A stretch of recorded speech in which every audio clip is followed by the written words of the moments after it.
이재호 전 의원이 이끄는 늘 푸른 한국당입니다. 이른바 친이계 자장으로 불리는 이재호 공동창당준비위원장 오늘 기자회견을 열었고 대선 후보 선출 방안 등 구상도 밝혔습니다. 이재호 위원장과 직접 연결해서 말씀 나눠보겠습니다. 안녕하십니까? 예, 안녕하십니까? 네, 그동안 이 창당 준비하시느라고 애 많이 쓰셨죠? 예, 한 1년 걸렸습니다. 창당에 대한 주변 반응은 어떻습니까, 지금? 일반적으로 저희들은 주로 좋은 반응을 많이 듣지 않습니까? 네네, 그렇죠. 그러니까 저희들은 반응은 아무래도 17개 시도에 네. 전부 창단을 마치고 등록까지 마쳤으니까요. 네. 지지를 한다거나 좀 기대가 없다면 17개 시도당 창당하기가 어렵겠죠. 네, 그렇죠. 그게 무난히 창당, 더구나 국회의원도 한 명 없는 원외 정당인데, 네네. 17개 시도당을 창당했으니까 아마 원외 정당이 전 지역에 시도당을 창당하는 거는 저희들이 처음일 거예요. 네. 예. 이재호 의원께서 기억하실지 모르겠지만 저하고 2008년도 워싱턴 DC에 계실 때 그때 사이스에 계실 때 잠깐 저하고 식사를 한 두세 번 한 적이 있습니다. 기억하실는지 모르겠습니다. 예. 기억이 납니다. 예. 그때 아주 자전거로 버지니아에서 워싱턴 DC까지 출퇴근을 하셨는데 그렇습니다. 그 체력 덕분인지 지금도 아주 활동이 활발하신 것 같습니다. 그죠? 지금도 자전거를 타니까요. 그러시군요. 예. 보통 흔히 신당 성공 조건으로 이제 조직, 인물, 돈 이렇게 꼽지 않습니까? 예. 어떻습니까? 이 세 가지를 다 갖지 못하셔가지고 좀 고생도 하셨을 건데, 그죠? 그렇습니다. 그래서 저희들은 조직은 처음부터 명망가 중심의 정당은 하지 않겠다. 우리나라가 명망가들에 의해서 나라가 잘 된 점도 있지만은 정치에 있어서는 결국 기득권을 갖는 명망가들이 결국은 박근혜 대통령으로 대표되는 현재 이런 지경까지 끌고 왔으니까 그런 정치로부터 피해를 받은 그런 의리 위치에 있는 사람들 중심으로 정당을 만들어서 새로운 정치 풍토를 만들겠다. 이렇게 출범을 할 때 선언을 했기 때문에 조직 문제는 큰 어려움이 없었습니다. 또 돈도 우리가 전국에 1000명이 한 사람이 100만 원씩 내서 창당을 하자. 그 시도당을 창당하는 사람들이 이런 정치 세력이 있어야 되겠다고 생각하는 사람들이 100만 원씩 내서 하자. 이렇게 했기 때문에 돈에 대해서도 큰 어려움은 없었습니다. 각자들이 내서 하니까요. 그렇군요. 그럼 괜히 이명박 전 대통령께서 내가 이번 대선에 좀 역할을 했으면 좋겠다라고 하신 말씀하고 이렇게 이렇게 추측해 볼 필요는 없겠네요. 그죠? 그렇습니다. 그래서 안 그래도 이재호 그러면 이명박 그러니까요. 이명박 그러면 이재호 그러잖아요. 그래서 그런 것이 잘못하면 새로운 정치 틀을 만드는데 좀 걸림돌이 되면 어떻게 하나 이런 생각 때문에 처음부터 친이로 이렇게 꼽혀져 있는 사람들은 저희들이 당에 이렇게 참여를 좀 이렇게 안 시켰죠. 그런 게 또한 좀 제약점이 되겠다. 그죠? 뜻은 상당히 제가 볼 때는 강호에 알려진 고수들보다는 새롭게 이렇게 신인들을 많이 발굴하셔서 정치를 한번 새롭게 하시겠다 이런 뜻인데. 그렇습니다. 그죠? 저는 그런 생각입니다. 왜냐하면 제가 정치를 많이 했고. 그러셨죠. 이제 제가 또 다시 공직에 나갈 일도 없고. 그러나 정치판은 새롭게 한번 만들어 보는 게 한 정치가가 자기가 걸어왔던 길을 마감하는데 뭔가 뜻있는 일을 한번 해야 안 되겠죠.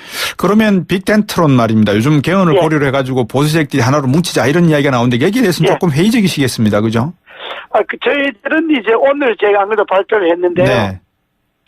빅텐트론 다 좋은데 말만 갖고 해서는 안 되잖아요. 정치라는 게. 그럼요.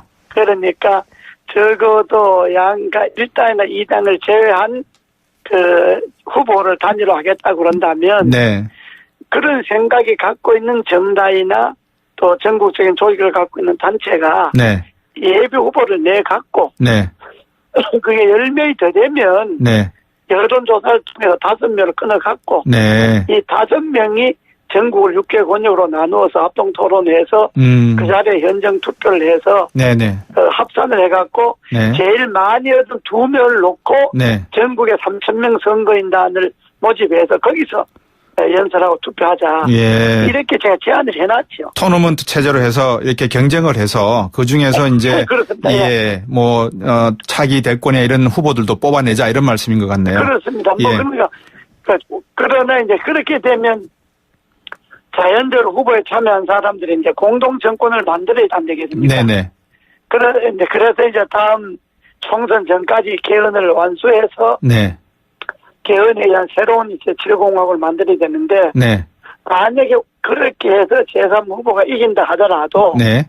우리 늘푸른 한국당은 그 정권에 무슨 그 참여하거나 그렇게는 하지 않겠다.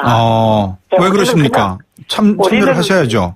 우리는 현재 당세도 약하고 예. 또 지금 신생 정당이고 예. 국민들에게 정당이 믿음을 받도록 키워나가는 게 중요한 거지. 당장 우리가 뭐 권력에 참여하고 이거는 우리 생각이 없다. 그러나 좀 정치는 바로 해야 되겠다. 네.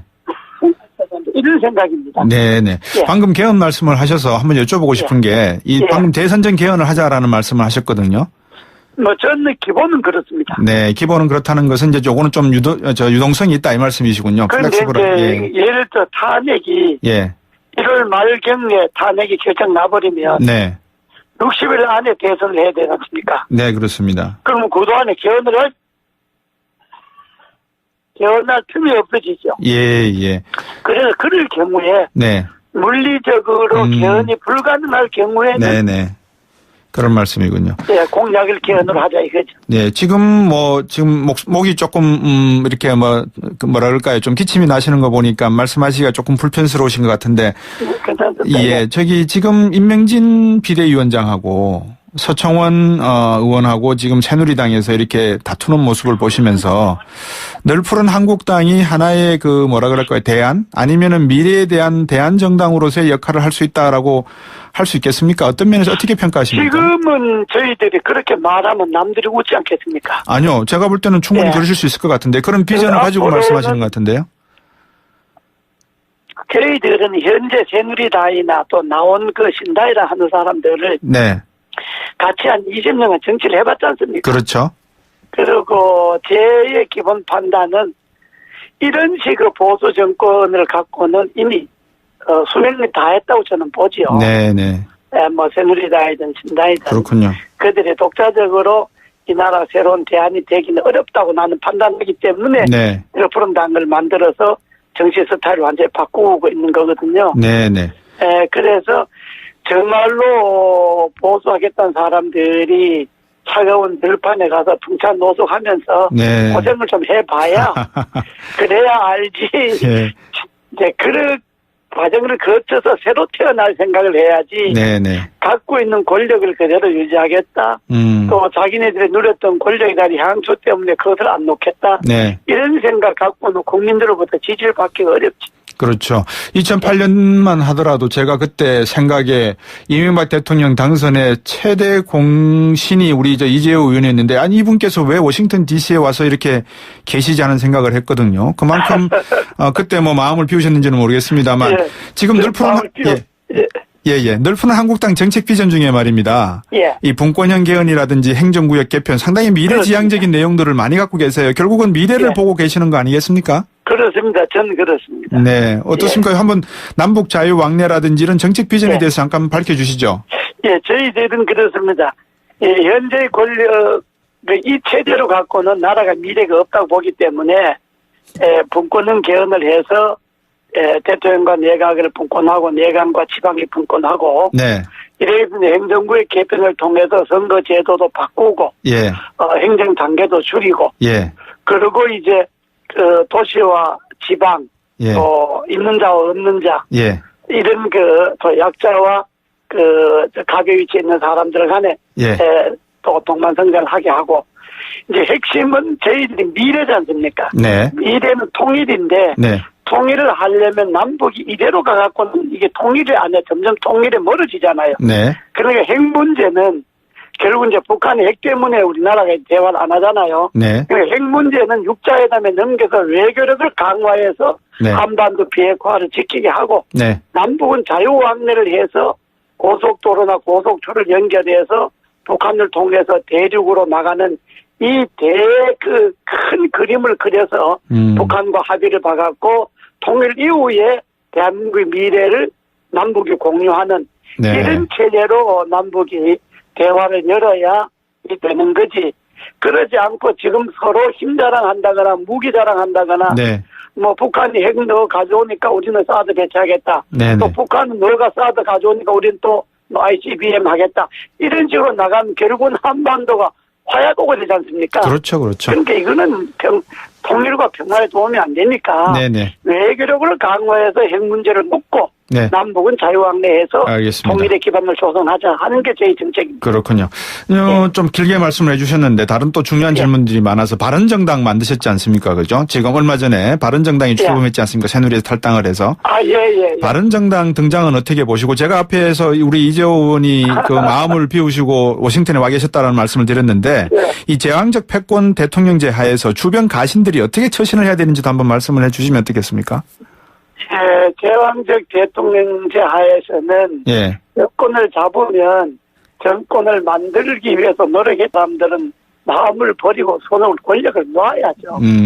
권력은 잡는 순간에 권력을 놓을 생각을 해야지. 권력을 잡는 순간에 권력을 더 많이 가지려고 하면 지금 그 최순실 같은 사건이 생기죠. 그렇군요. 그리고 바른정당이라 하면 바른단 말은 중도란 말인데 바른정당이라고 하는 거는 발을정자, 발을정단, 그건 사실 중도가 이쪽도 저쪽도 안 치우치는 바른 길로 가는 게 중도거든요. 그럼 지금 신다의 중도정당을 표방한다는 건데, 그 제대로 될는지 모르겠습니다. 잘했으면 좋겠어요. 네. 비패권지대에 대해서는 어떻게 생각하십니까? 반기문 전 총장하고. 그 말은 요란한데, 실체가 없지 않습니까? 실체가 없다. 실체 앞으로 만들어가면 어떻습니까? 그러니까 실체를 만들려면 제가 그래 오늘 1월 31일까지 소위 말하는 비패권지대에서 후보가 되려고 하는 진영에서는 실무회의를 구성하자 이렇게 제안을 했는데 비패권지대라고 하는 것이 비패권지대에 모여서 자기가 또 뭘 잡겠다 요 생각을 하면 결국 비패권지대라고 하는 것이 권력 장악의 하나의 도구가 되어버리면 이게 안 되잖아요. 그렇습니다. 나라를 살리는 도구를 만들어야지. 그러려면 적어도 이 비패권지대라고 하는데 참여할 사람들 본인들이 마음을 비워야 됩니다. 마음을 비우고 정말로 하나가 되겠다고 하면 그래서 저는 그래서 만약 그렇게 이루어진다 해서 정권을 잡는다 하더라도 우리 늘푸른 당 그 정권에는 숟가락 놓지 않겠다. 하지 않겠다 하는 게 제 입장입니다. 늘푸른 당이라 그러니 갑자기 생각나는 게 낙동강이나 4대강 유역의 공사 때문에 녹조 현상이 나타나서 그런 느낌이 좀 나는데 그 부분에 대해서는 어떻게 짧게 한번 말씀해 주시죠. 녹조도 색깔이 푸르기는 푸르지요. 그러니까요. 하여튼 뭐 그거는 녹조 현상이고요. 우리 녹조 현상인데 늘 푸른 다이라고 하는 것은 변함없는 다이다 이거죠. 그렇습니다. 대한민국도 변함없이 발전해야 되고 정당도 변함없이 권력을 잡든 국민이 편에서 변함없이 좋은 정책을 개발하고 나라의 미래를 제시해야 되는 것이니까 그래서 우리는 늘 푸른 정신으로 가겠다 이런 거죠. 잘 알겠습니다. 4대강도 이제 국토 개조의 일환이니까 그러면 꼭 부정적인 측면만 볼 것도 아니고 긍정적인 측면도 많이 있잖아요. 알겠습니다. 뭐 하여튼 우리 이재호 의원께서 지금 준비하고 계시는 이 새로운 모습은 미래에 대한 희망을 가지자는 내용이니까 저희들이 잘 지켜보면서 늘푸른 한국당 또 한번 들여다보도록 하겠습니다. 오늘 말씀 잘 들었습니다. 고맙습니다. 감사합니다. 늘푸른 한국당의 이재호 공동 창당. 기대가 없다면 17개 시도당 창당하기가 어렵겠죠. 그렇죠. 그게 무난히 창당, 더구나 국회의원도 한 명 없는 원외 정당인데, 17개 시도당을 창당했으니까 아마 원외 정당이 전 지역에 시도당을 창당하는 거는 저희들이 처음일 거예요. 그 이재호 의원께서 기억하실지 모르겠지만 저하고 2008년도 워싱턴 DC에 계실 때 그때 사이스에 계실 때 잠깐 저하고 식사를 한 두세 번 한 적이 있습니다. 기억하실는지 모르겠습니다. 기억이 납니다. 그때 아주 자전거로 버지니아에서 워싱턴 DC까지 출퇴근을 하셨는데 그렇습니다. 그 체력 덕분인지 지금도 아주 활동이 활발하신 것 같습니다. 그죠? 체력 지금도 자전거를 타니까요. 그러시군요. 그래서 그런 것이 잘못하면 새로운 정치 틀을 만드는데 좀 걸림돌이 되면 어떻게 하나 이런 생각 때문에 처음부터 친이의 친이로 이렇게 꼽혀져 있는 사람들은 네. 저희들이 당에 이렇게 참여를 좀 이렇게 안 시켰죠. 아, 그런 게 또 한 좀 제약점이 되겠다. 그죠? 뜻은 상당히 제가 볼 때는 강호에 알려진 고수들보다는 새롭게 이렇게 신인들을 많이 발굴하셔서 정치를 한번 새롭게 하시겠다 이런 뜻인데. 그렇습니다. 그죠? 예, 저는 그런 생각입니다. 왜냐하면 제가 정치를 많이 했고. 그러셨죠. 이제 제가 또 다시 뭐 공직에 나갈 일도 없고. 네. 그러나 정치판은 새롭게 한번 만들어 보는 게 그 한 정치가가 자기가 걸어왔던 길을 선언을 했기 때문에 조직 문제는 큰 어려움이 없었습니다. 또 돈도 우리가 전국에 1,000명이 한 사람이 100만 원씩 내서 창단을 하자. 그 시도당을 창단하는 사람들이 이런 정치 세력이 있어야 되겠다고 생각하는 사람들이 100만 원씩 내서 하자. 이렇게 했기 때문에 뭐 돈에 대해서도 큰 어려움은 없었습니다. 각자들이 내서 하니까요. 그렇군요. 그럼 뭐 괜히 이명박 전 대통령께서 내가 이번 대선에 좀 역할을 했으면 좋겠다라고 하신 말씀하고 뭐 이렇게 뭐라 그럴까요? 이렇게 추측해 볼 필요는 없겠네요. 그죠? 아, 그렇습니다. 그래서 안 그래도 이재호 그러면 이명박 그러니까요. 이명박 그러면 이재호 그러잖아요. 네. 이재호 전 의원이 이끄는 늘 푸른 한국당입니다. 이른바 친이계 자장으로 불리는 이재호 공동창당준비위원장 오늘 기자회견을 열었고 대선 후보 선출 방안 등 구상도 밝혔습니다. 이재호 위원장과 직접 연결해서 말씀 나눠보겠습니다. 안녕하십니까? 예, 안녕하십니까? 네, 그동안 이 창당 준비하시느라고 애 많이 쓰셨죠? 한 1년 걸렸습니다. 창당에 대한 주변 반응은 어떻습니까, 지금? 뭐 일반적으로 뭐 저희들은 뭐 주로 좋은 반응을 많이 듣지 않습니까? 네네, 그렇죠. 그러니까 뭐 저희들은 그 반응은 아무래도 17개 시도에 전부 창단을 마치고 등록까지 마쳤으니까요. 지지를 한다거나 뭐 좀 그 보통 흔히 신당 성공 조건으로 이제 조직, 인물, 돈 뭐 이렇게 꼽지 않습니까? 어떻습니까? 이 세 가지를 다 갖지 못하셔가지고 좀 고생도 하셨을 건데, 그죠? 그렇습니다. 그래서 저희들은 조직은 처음부터 명망가 중심의 정당은 하지 않겠다. 우리나라가 명망가들에 의해서 나라가 잘 된 점도 있지만은 정치에 있어서는 결국 기득권을 갖는 명망가들이 결국은 박근혜 대통령으로 대표되는 현재 이런 지경까지 끌고 왔으니까 그런 정치로부터 피해를 받은 그런 뭐 의리 위치에 있는 사람들 중심으로 정당을 만들어서 새로운 정치 풍토를 만들겠다. 이렇게 출범을 할 때